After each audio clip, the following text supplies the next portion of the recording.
Iran Israel সংঘাতে জড়াতে পারে যুক্তরাষ্ট্র, বললেন ট্রাম্প। বিস্তারিত থাকছে অগ্রযাত্রা ডেস্ক রিপোর্টে।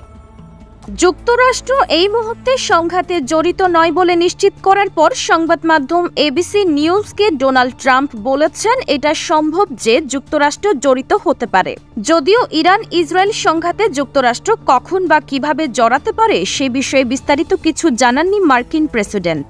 রিপোর্ট অনুসারে ট্রাম্প আরও বলেছেন তিনি রাশিয়ার প্রেসিডেন্ট ভ্লাদিমির পুতিনকে দুই পক্ষের মধ্যে মধ্যস্থতাকারী হিসেবে দেখার জন্য উন্মুক্ত থাকবেন। ট্রাম্প আরও বললেন তিনি প্রস্তুত। তিনি আমাকে এই বিষয়ে ফোন করেছিলেন, আমরা এটি নিয়ে দীর্ঘক্ষণ কথা বলেছি। এদিকে ক্রেমলিনের বিনিয়োগ বিষয়ক দূত কিরিল দিমিত্রিভ সামাজিক মাধ্যম এক্সে দেয়া এক পোস্টে আলাদাভাবে বলেছেন রাশিয়া মধ্যস্থতাকারী হিসেবে মূল ভূমিকা পালন করতে পারে।